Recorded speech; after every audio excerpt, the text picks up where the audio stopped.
जो हमें आइलैंड पर मिला। जब आप ये मैसेज सुन रहे होंगे शायद मैं इस दुनिया में ना रहूं। आपको पता है एक एजेंट का कोई चेहरा नहीं होता।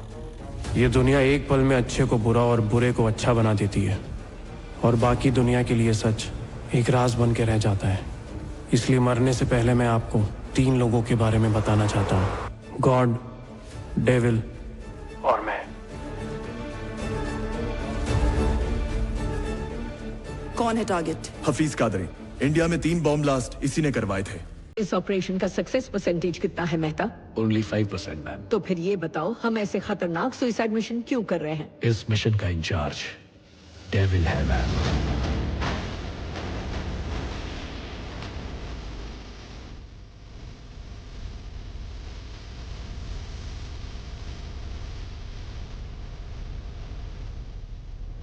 टारगेट इस बार बचना नहीं चाहिए।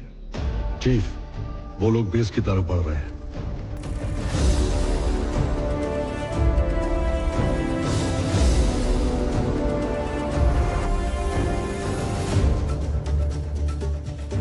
प्रोफाइल मैच करो। यस चीफ, हम उसी पर काम कर रहे हैं।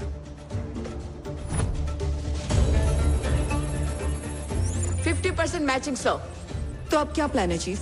रुको, पहले हमारे एजेंट को कंफर्म करने दो। हमारे एजेंट ने आइडेंटिटी कंफर्म कर दी है चीफ। यस, यही है हफीज कादरी। लोकेशन लॉक करो। Yes, Chief. Location locked. Am I clear to engage? Missile launch करने की तैयारी करो। Satellite 1, lock. Chief, target is on the move. Target के साथ हमारा एजेंट भी है। तकरीबन 1 हफ्ते पहले ही उससे बेटी हुई है sir. Missile ready to launch. 1, 2. Stop that. Abort the mission. I repeat, mission को रोक दो। सॉरी सर, मिसाइल लॉन्च हो चुकी है। 30 सेकंड में धमाका हो जाएगा।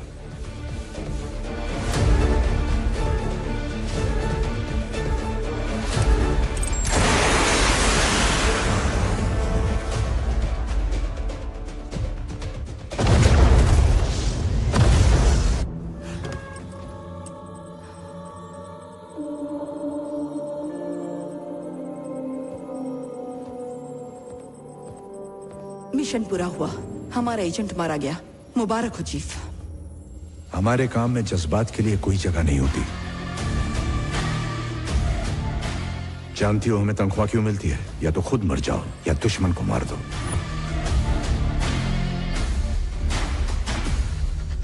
वांटेड टेररिस्ट हफीज कादरी को मारने के लिए आपने एक एजेंट की लाइफ को सैक्रिफाइस किया है। ऐसा फैसला लेने की वजह क्या है? I need an explanation from you.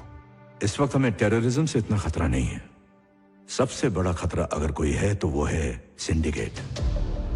Syndicate? Yes ma'am.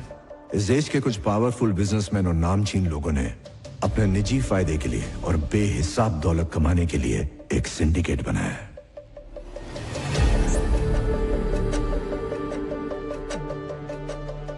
Central minister Jaikishan के अंडर चिल्ड्रन न्यूट्रिशन फंड के नाम पर 25,000 करोड़ का घोटाला हुआ। जब पर्दाफाश हुआ तो उन्होंने खुद ही सीबीआई इंक्वायरी बिठा दी। इस बात को 1 महीना भी नहीं हुआ था कि कोलकाता में ब्लास्ट करवाया गया। 500 लोग मारे गए। उन्होंने जिस आईएएस ऑफिसर के जरिए स्कैम करवाया वो भी मारा गया। इस डर से कि पर्दाफाश ना हो जाए, एक को मारने के लिए 500 की बलि चढ़ा दी। ब्लास्ट करने वाला हफीज कादरी भी मकसद से अनजान था। उसने समझा कि ये जिहाद है और हमने आतंकवादी हमला, लेकिन इसका असली गुनहगार था सिंडिकेट। देश में कौन पैसा लगाएगा? कौन से कानून पास होंगे? 130 करोड़ लोग क्या खाएंगे, क्या पिएंगे?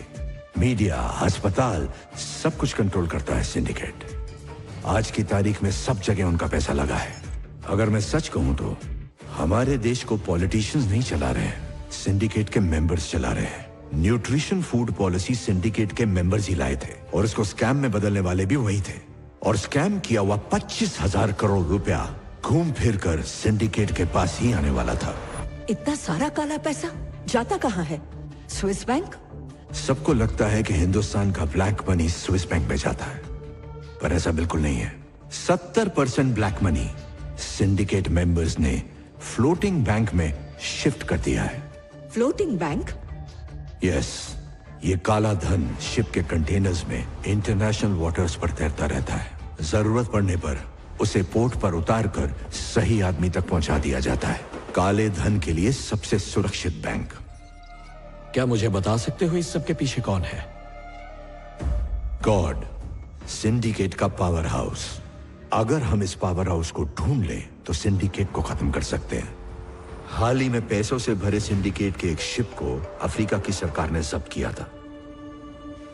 पलक झपकते ही ये गॉड वहां पहुंच गया और पूरी सरकार ही पलट दी।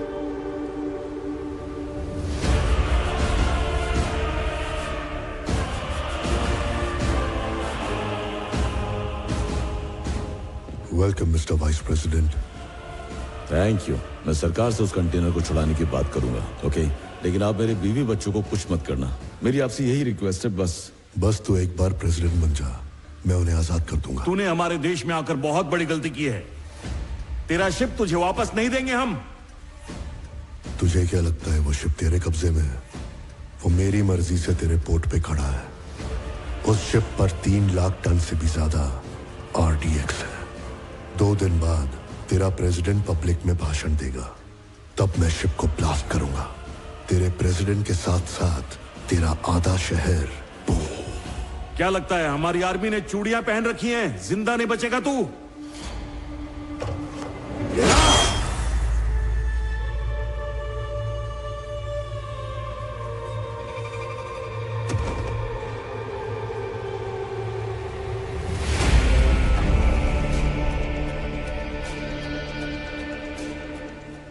खोखली पावर बिना सर के धड़ जैसी होती है। तेरे पास पावर नहीं थी, फिर भी तू फुदक रहा था। जिसके पास पावर थी वो कब चुप था? अगर मैं उसे प्रेसिडेंट बनाता तो जनता उसे नोच डालती।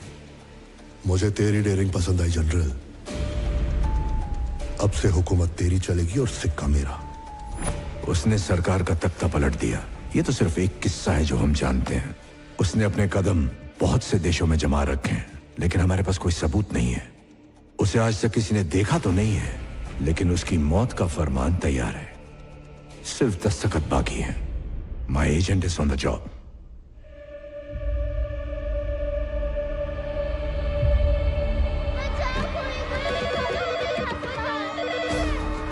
सिर्फ जंग नहीं जीतना है, इस दुनिया को हमारे मुकद्दस दीन के बारे में पता होना चाहिए। हमें रोकने के लिए रॉन ने एक एजेंट भेजा है। वो हम तक पहुंचे उससे पहले उन सारे बच्चों को जहन्नुम में पहुंचा दो।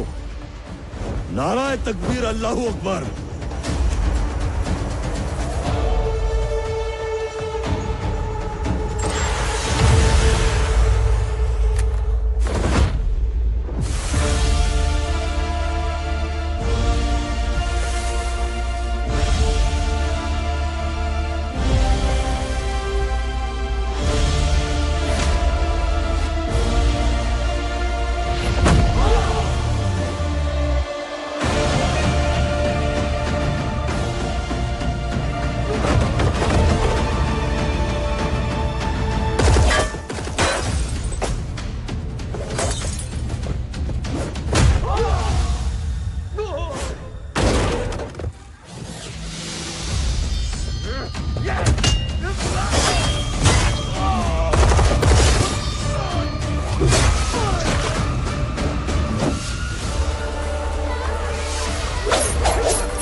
बच्चों को मारना कहाँ का जिहाद है?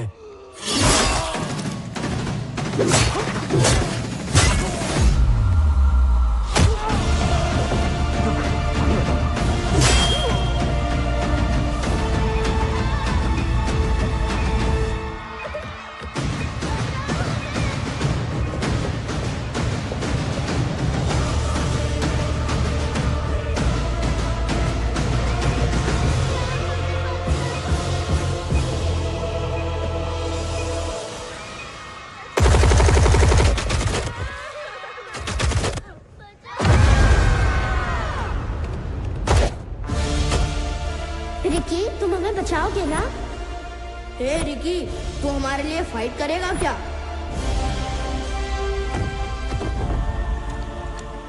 ओए उठ जा नालायक।